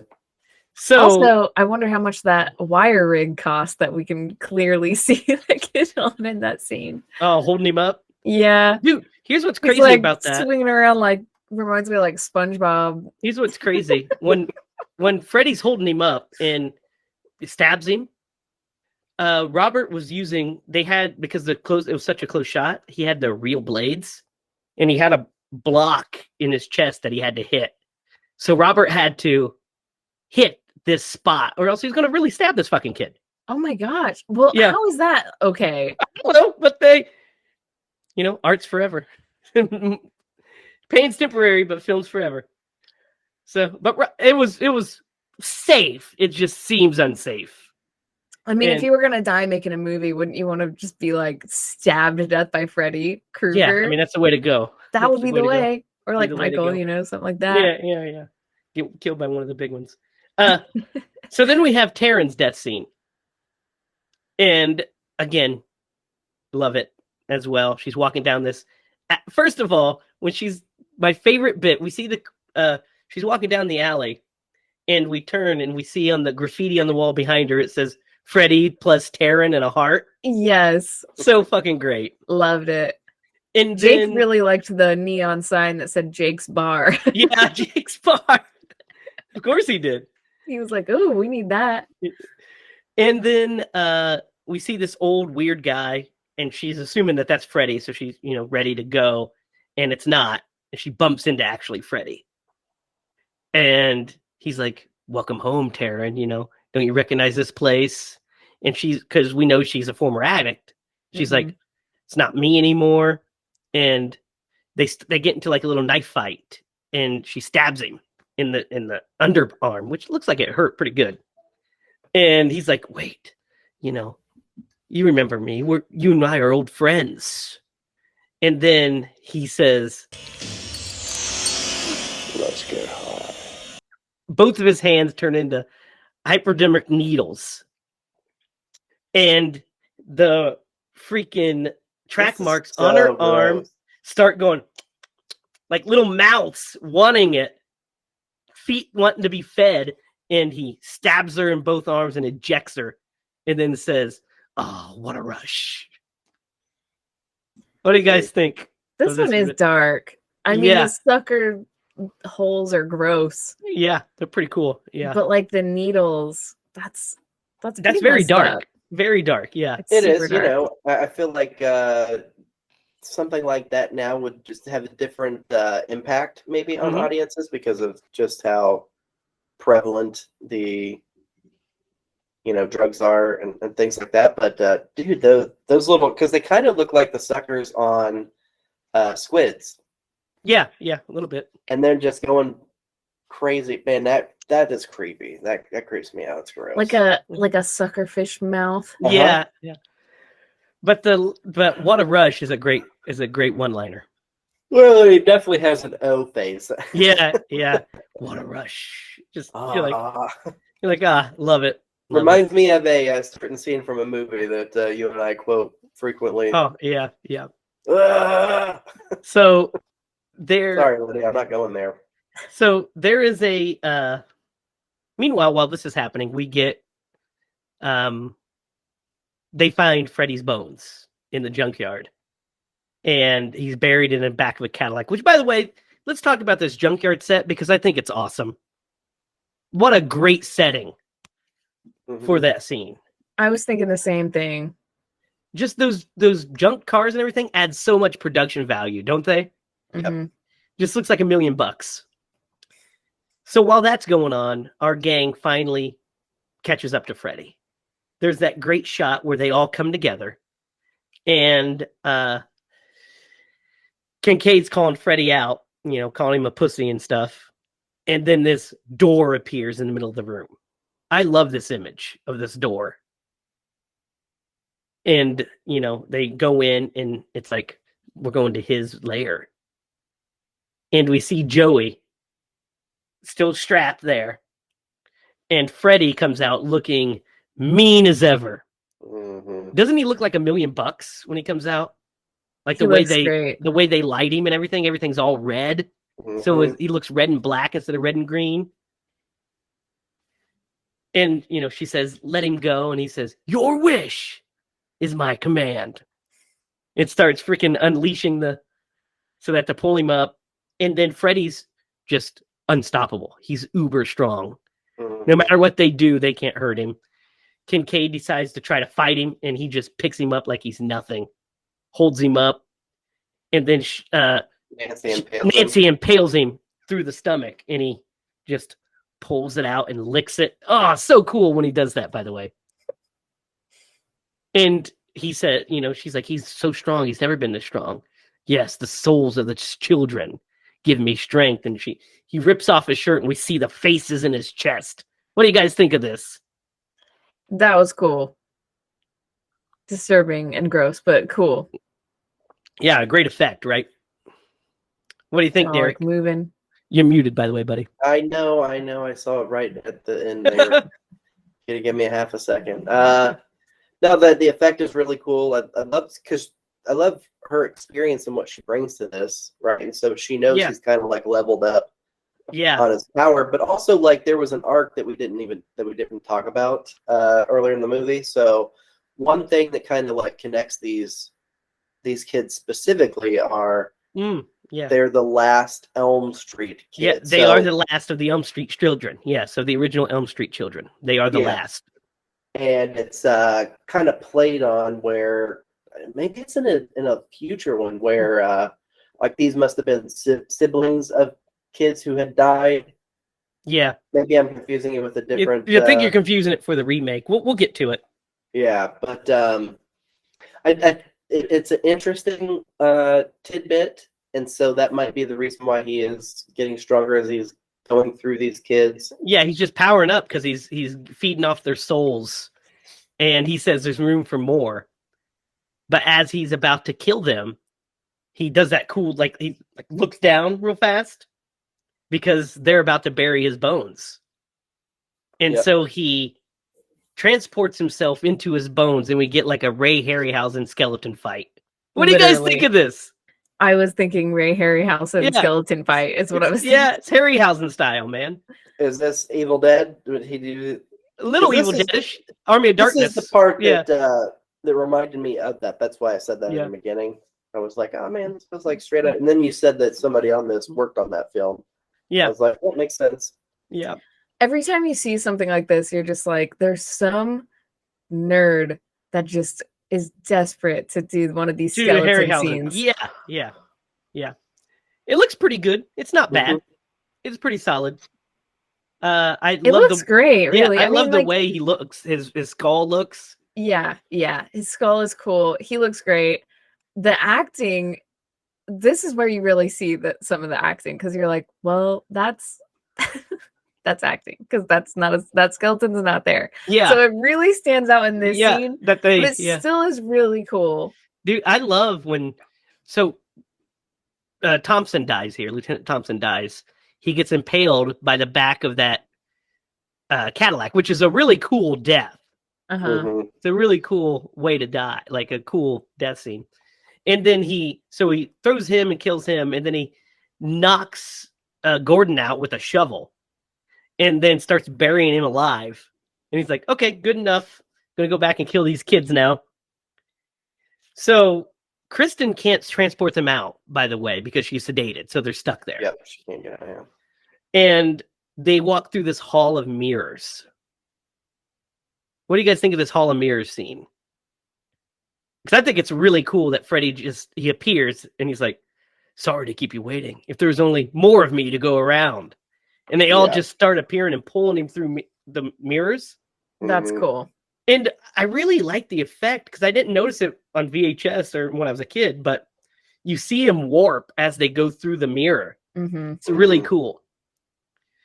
And so they all get pulled through, and Joey finds his dream power, which is his voice. And he screams really loud, and it shatters all of them. And they all fly back through. Looks like $1 million. Looks great. And they're like, that's a great shot. yeah. Yeah. And then they're like, "Oh, he's dead now." I'm like, guys, come on. don't Guys, think come that- on. We do this every time. You don't think yelling's going to kill Freddy? Come on, guys. Come on. Seriously. Come on, man. So Lieutenant Thompson materializes, and Nancy's like, "Daddy?" And he says, "I'm crossing over, princess." She's like, "Oh my God, you're crossing He over." materializes like the An angel. freaking Yeah, like an angel. fairy, like the Jake said it was like Wizard of Oz, like the Kind of. It's like he like is like an angel. He appears Mhm. down and he tells her, that he's crossing over and all this stuff. And this news to her because she's like, she didn't even know he fucking died. She's like, "Oh my God, he died." Okay. And she hugs him. And then he turns into Freddy and he stabs her right in the gut. Ugh, Heart-rending. yeah, And then he says, It "Die." was a gut punch for sure. Yep.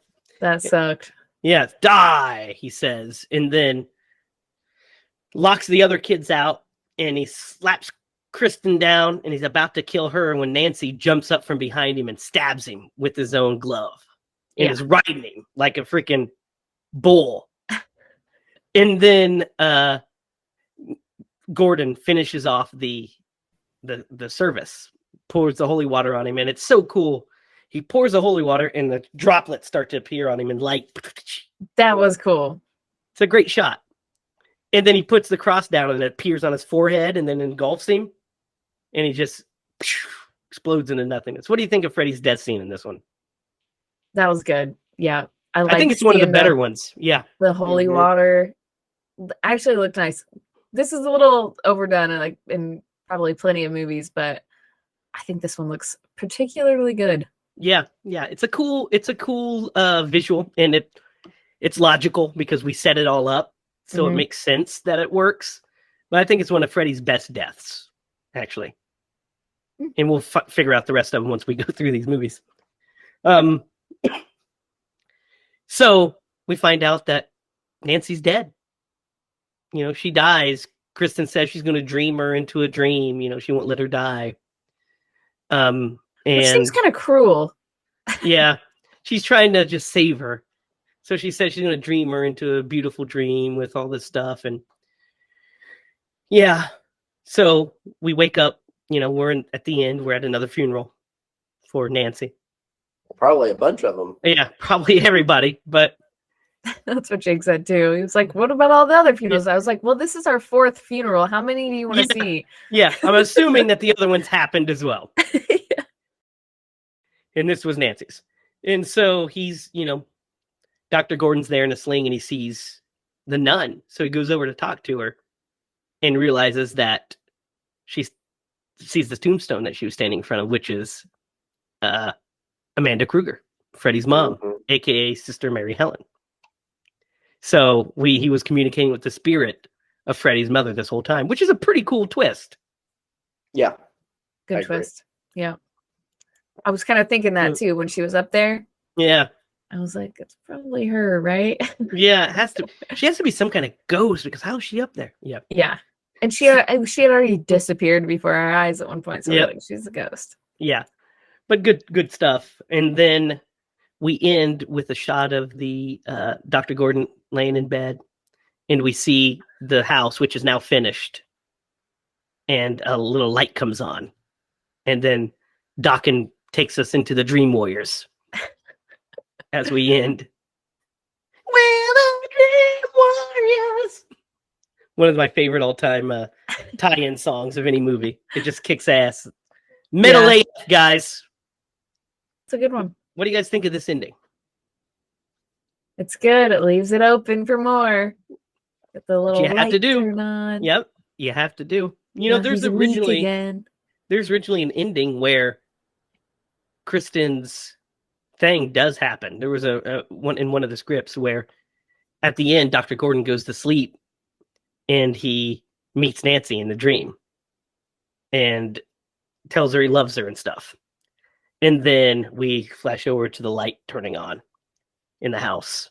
So they just cut that bit and just did the house thing, which is probably for the best, I think. What do you think of the ending, Derek? I think it's pretty solid. You have the sacrifice and the triumphant victory over him. But yeah, I do love the fact that the little light comes on because it alludes to, especially if since this movie did really well, I think you said it about 10 times its budget is what it. Yeah, it's a 10 times multiplier. Yeah, it's obvious that they're going to do a new a sequel to this, and so it sets the expectation. Yeah. You just always want to leave that little bit of hope, unless you're like, I'm finally done. But even then, you're like, but I know because they did it. If more people Freddy's dead. See it. Yeah. Final nightmare. Until 3 years later. Till Wes Craven has an idea. Whatever that one. We'll get to it. We'll get to it. Is yeah. We'll get to it. Scariest one in my opinion. So that is Dream Warriors, Nightmare on Elm Street 3. What are your guys' thoughts on this? Whoever wants to go first. It's so good. Like the story, the characters, the effects, really good. I don't know what to rate it. What do you guys think? Oh, I got a rating. Go ahead, Derek. All right, so I'm gonna just echo a little bit of what Lydia just said. The effects in this movie are top notch, man. They are great effects. One for the budget that they had, but also for the time, like the time that this movie was made. I wish that I had a really good concept of where special effects were when each movie came out to see how they measure up. But I can only imagine that when this movie came out, there was like, oh my gosh, I can't believe that they did that. Yeah, well, for this and Evil Dead 2 both came out the same year, 1987. Evil Dead 2 had a way smaller budget, but yeah. But the things that they did super well, the story was very fleshed out. Good, yeah. I loved the backstory that each of the characters had, and sometimes when you have that many characters in a movie, to give them any type of a backstory, one, it takes a long time, or it gets convoluted, or that didn't happen here. I felt like they gave them each a little quirky thing, and they stuck to it, and it played into the story, and it was very cohesive. I'm gonna give this movie a 9. It was good. It was a step in the right direction coming off of part 2. Yeah, this movie for me is a 9.5. Yeah, almost a 10. This is where Freddy becomes Freddy, and Yeah. it's the story is good and very great. You know, for the type of movie it is, it's very ambitious and big. And what you were talking about with the characters, Derek, there's a great cheat that they do, which is you know, in order to establish a character in there and everything, you have to spend a lot of time on them. Unless you give them an endearing personality trait Mm-hmm. that is consistent, and you either make them relatable or you make them funny, because then they're relatable, and then you care about that character and you don't want harm to fall them. So they do it very economically, but also very seamlessly, and it seems very organic when these things happen. So you're not like, oh, we're just sitting through a bunch of exposition, right? Mm-hmm. The group therapy scenes are essentially exposition, but they don't feel like it because we're watching these characters interact with each other, and there's a dramatic dynamic to these scenes because there's tension and arguments, but they're actually telling us what happened to each character and why they're there and what the stakes are. So it's very well written. It has great visuals, like you guys said, great shots, great cinematography. The music's great. I love the Elm Street theme so much. When it kicks in, doo, doo, doo, doo, doo, doo, doo, doo, doo, I'm like, inject it into my veins. Give me a tear in death. That's maybe dark, but it's 9.5. Great stuff. Yeah. I guess I'll give it a 9. I think this movie is so enjoyable. Definitely gonna watch it more often. Haven't seen it in so long. It's and so fun. it's so much more fun than I remember. You know? Mhm. Like, yeah. It's really good. I'm trying to remember what I gave the first one. I think we all gave it 10s or 9s across the board. It is one of the OG best. Yeah. It's you good. See, this is in contention for my favorite sequel, but there's one later that rivals it. It almost rivals the first one, and we'll get to it down the road. But in the meantime, this one's great. 9.5 9s for you guys. Mm-hmm. Recommend Dream Warriors. Go check it out. It rules, right, Fred? Yep. He said yes. He gave me a wink. Oh my God, Derek! The doll's head just moved. I'm just kidding. It didn't. Wouldn't that have freaked you guys out if it did? I've been watching it to go off the entire night. Oh, if it dude. would make a noise. If it just talked. If it said, "We're friends to the end," said, "I'll kill you, Derek." Like, well, I'm out. So, Lydia, it's your turn to pick. What are we watching next week? So I thought since we were doing Critters 3 and Nightmare on Elm Street 3, I thought maybe it would be fun to do Friday the 13th Part 3. Yes, let's complete the 3 trilogy. On season 3 of Scream Bloody Movies. This is a 3-ham. Yeah. This is a thriller. Yep, I can't come up with anything except 3-peat. That doesn't make any sense. It's a 3-peat. It kind of does. This is the third 3 in a row. This is the 3-peat. Yep. Though a real repeat would be when we did Evil Dead 2 twice. If we do it a third time. So it's 3-peat. 3 to the third. Yep. So that's a great one. I can't wait to talk about that one too. Friday the 13th, Part 3 next week. Tune in for that. Derek, you said you had a story to tell us about Paul Newman. Okay, so I heard the story today. Okay. But and then you have another story, I'm guessing. Okay. Tell the story. So this is not my story, but I did hear it today, and it seemed so. Anyway, this lady was in like a Baskin Robbins, I think is what it was. Mm-hmm. And Paul Newman walks into the Baskin Robbins that she was like getting ready to order at, and he goes behind her, And apparently she's a big Paul Newman fan. She gets really Who nervous. isn't? And I don't know, some Hmm. blogger lady. It No, was I her said- mom. I said, who isn't a fan of Paul Newman? Oh, I thought you said who is Yeah. it? Anyway, so she orders her ice cream, and the lady gives it to her, and she, she's like, I don't want to like act too weird because she's a big fan, and so she's trying to stay calm, and she walks out of the ice cream shop, and she gets to her car, and she was like, "Where's my ice cream?" So she thinks the lady didn't give it to her, so she walks back in, and she goes up there and is like having this conversation with this lady. And the lady was like, "Ma'am, I gave you your ice cream." She's like, "No, you didn't." She's like, "Because I didn't." She was like, Paul Newman walked up and was like, "Ma'am, you put it in your purse." Because she got so nervous. She put it in her purse. I was like, Oh my gosh. oh, yeah. That's good stuff. Oh wow. That's fun. I feel like I just did that.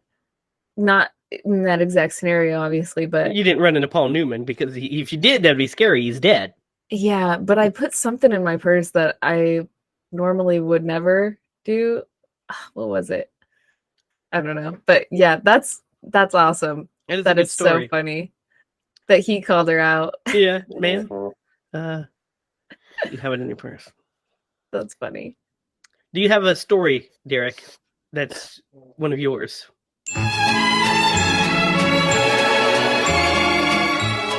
That's new. Yeah, tell that one. Okay, so like back in the day in Peru, there was a roller skating rink, Mhm. and it was the place to be on a Friday night, Saturday night. So like, we were there. This just tells you how much of a pervert my brother is. So anyway, we're there. We've been going there off and on, and I'm out there skating, and all of a sudden, all the lights in the entire building go out. And I'm like, oh my goodness, what happened? Emergency lights come on. And so, like, they have to close the place down because they can't get the lights back on.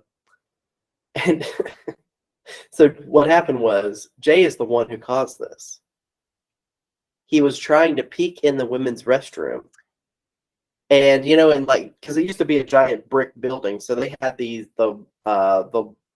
sockets, the wall sockets that were just like attached to the brick, and they were just Yeah. out. Mhm. He tried to stand on one of those to Oh, peek into the no. women's restroom, and it broke and blew the fuses and shut the lights off the entire place. My God. Wow. Oh my goodness, I know. That's Wow. That's all I could say about that one. it was pretty special. Yeah. So your Pretty brother, special. and the words of Marty McFly, he's a peeping Tom. He is a peeping Tom. Yikes. Don't Yep. do that, kids. Don't do that. Yep. Consent is the way, and that's not consent. Wow. All right. So with that, that was a great story. We will leave you guys. Nope. be- One more thing. Oh, you're right. We have to aconize this week's episode.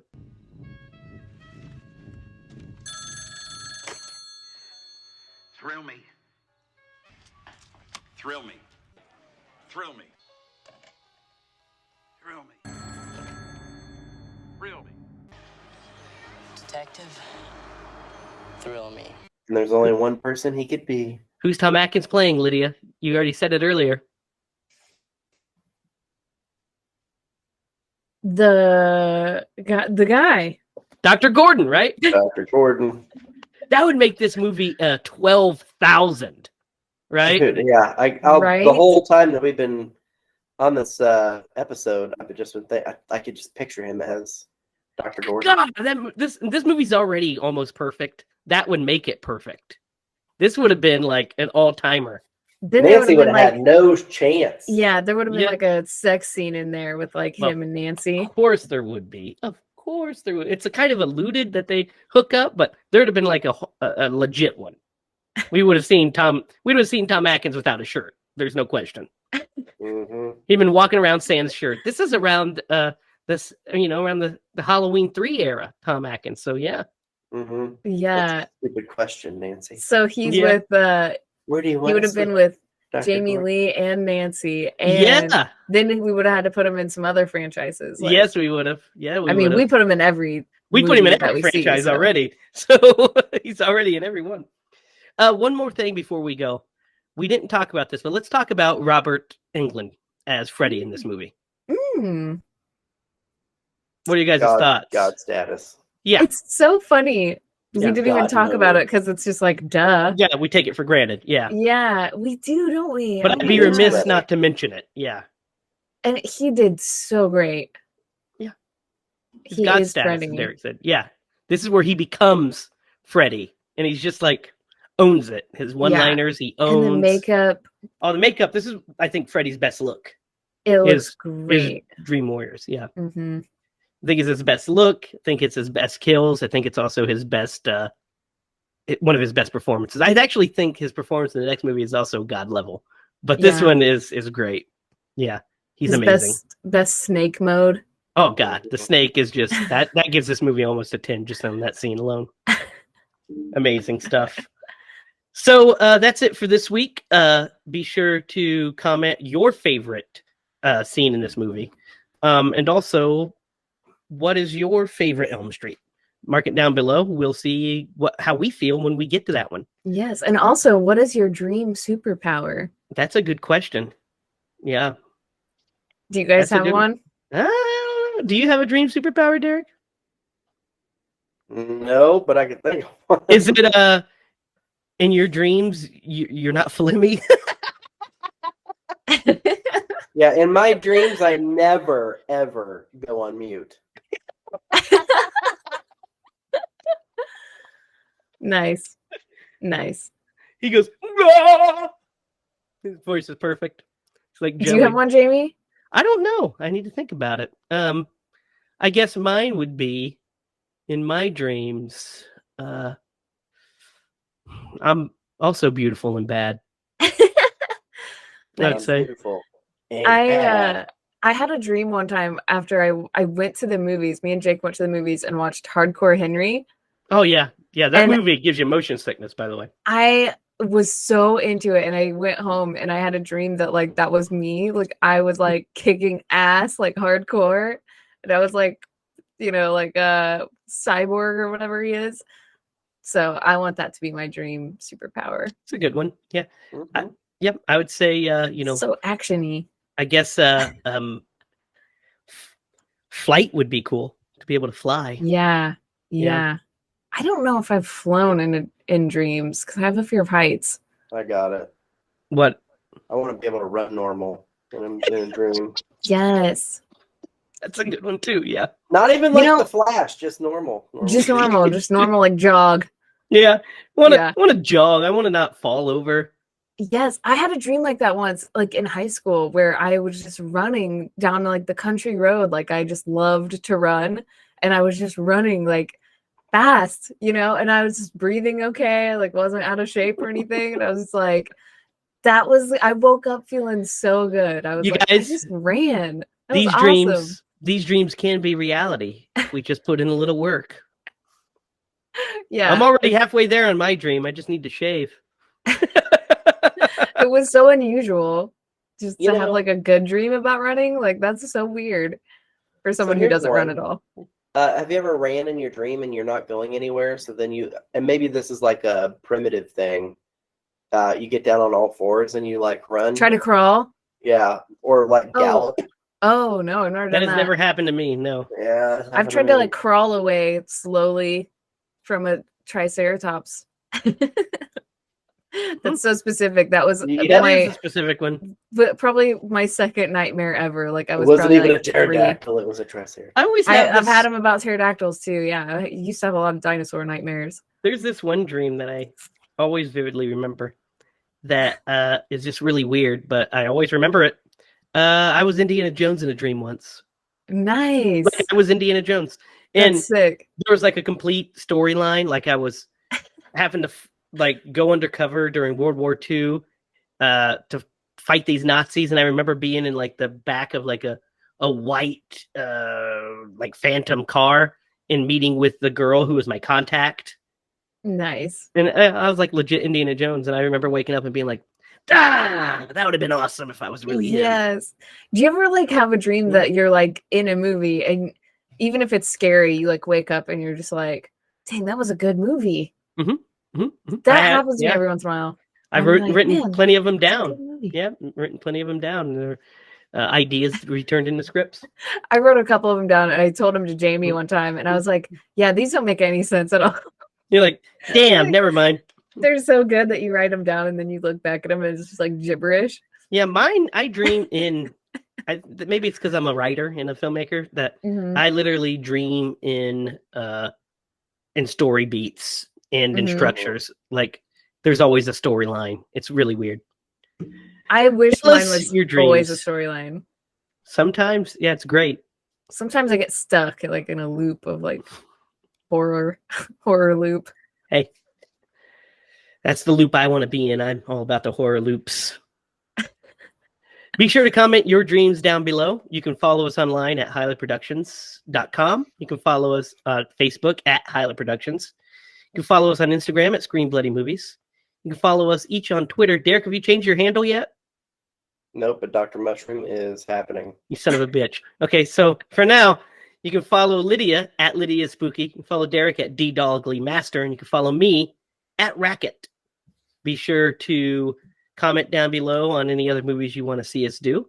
And until next time, for Lydia Judy and Derek Lemaster, I'm Jamie Hiles. Remember, if you're going to scream bloody movies.